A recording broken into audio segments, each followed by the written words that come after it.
तोता और रानू चिड़िया सुबह से बैठे हुए थे। तोते भैया अब चलें, ये किसान तो घर जाएगा नहीं और ना ही हम किसान की मकई खा सकते हैं। रानू चिड़िया, लेकिन वो कालू कौवा कैसे हर रोज किसान की मकई ले जाता है? वो कल भी मेरे सामने किसान की मकई खा रहा था। मैंने पूछा तो कहने लगा ये किसान के खेत से लाया हूँ। वो एक नंबर का चोर है, किसी न किसी तरह वो मकई चोरी करके ले जाता होगा।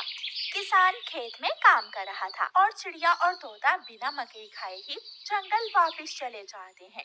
हाँ भी तोते और चिड़िया, बताओ क्या आज तुमने किसान के खेत से मकई खाई है? ना ना, हम तो सुबह से दोपहर तक पेड़ पर बैठे रहे, लेकिन वो किसान है कि घर गया ही नहीं और हम थक हार कर बिना मकई खाए ही जंगल लौट आए।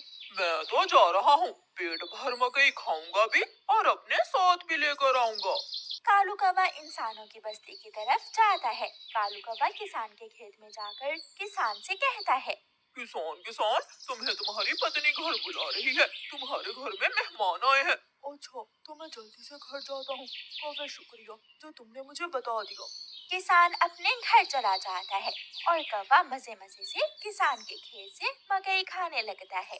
नहीं, मैंने तो आपको नहीं बुलाया। क्या मेहमान नहीं आए थे? तो फिर उस काले कौवे ने मुझसे झूठ क्यों बोला? कौवा झूठा है, मैंने तो उसे नहीं भेजा।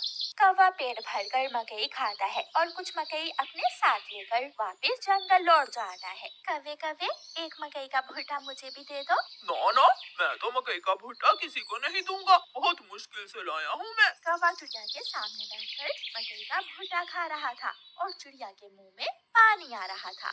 दूसरे दिन कौवा फिर से किसान के खेत में जाता है और किसान से कहता है, किसान किसान, मैं अभी अभी तुम्हारे घर से आया हूँ, तुम्हारे बेटे को तेज बुखार है, जल्दी से घर जाओ। कौवे की बात सुनकर किसान घबरा जाता है और कुछ सोचे बिना अपने घर भाग जाता है और कौवा मजे से मकई खाने लगता है। कहाँ है मेरा मुन्ना? मुन्ना तो बाहर खेलने गया हुआ है। क्या मेरा मुन्ना ठीक है? हाँ हाँ, मुन्ना तो बिल्कुल ठीक है। तो फिर इसका मतलब आज फिर उस शरारती कौवे ने मुझसे शरारत की है। उसने मुझसे कहा कि मेरे मुन्ने को बुखार है, मैं जल्दी घर जाऊं। वो कौवा जरूर आपको घर भेजकर खेत से फसल खाता होगा।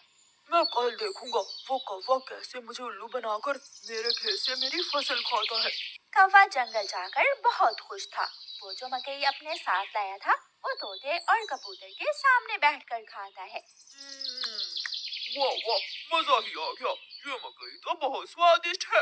यार कौवे, थोड़ी सी मकई मुझे भी दे दो। हाँ ठीक है, अगर तुम मेरे घर का काम कर दो तो मैं तुम्हें भी मकई दे सकता हूँ।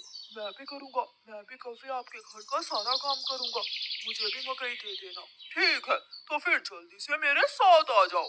कौवा कबूतर और तोते को अपने घर ले जाता है। तोते, तुम जल्दी से मेरे घर की सफाई सुथराई कर दो और कबूतर तुम जल्दी से मेरे सारे बर्तन धो दो, फिर मैं तुम दोनों को मकई दूंगा। फिर कबूतर अपने काम में लग जाता है और तोता कौवे के घर की सफाई सुथराई करने लगता है। दोनों अपना अपना काम खत्म कर देते हैं। कौवे, मैंने काम कर दिया है, अब मुझे मकई दे दो। मैंने भी काम कर लिया है, मुझे भी मकई दो। कौन सी मकई? चलो भाग जाओ यहाँ से तुम दोनों, मैं तुम्हें कुछ नहीं देने वाला। तुम धोखेबाज हो, तुमने धोखे से हमसे अपना काम करवाया और अब हमें भूखे ही भेज रहे हो। कबूतर और तोता वहाँ से चले जाते हैं। कौवा हर रोज की तरह अगले दिन भी किसान को पागल बनाने के लिए किसान के खेत में चला जाता है। कौवा किसान के पास जाता है और किसान से कहता है, किसान किसान, मैं अभी अभी देख कर आया हूँ, तुम्हारी गाय जंगल की तरफ जा रही है, शायद उसकी रस्सी टूट गई होगी।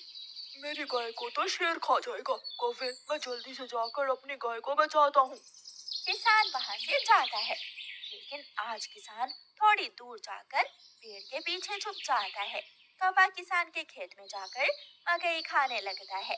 तो ये कौवे का बच्चा इसलिए मुझे हर रोज किसी न किसी तरह खेत से खेल देता है। जब तक मेरे पास बड़ा दिमाग है, मुझे किसान की फसल खाने से कोई नहीं रोक सकता। किसान के पास बंदूक थी। किसान बंदूक चलाता है और गोली सीधी जाकर कौवे की टांग पर लगती है। कौवा बहुत मुश्किल से वहां से भागता है और किसी न किसी तरह अपने जंगल वापस पहुंच जाता है। वो अपने घर के बाहर आकर गिर जाता है। हाय, मर गया, मर गया।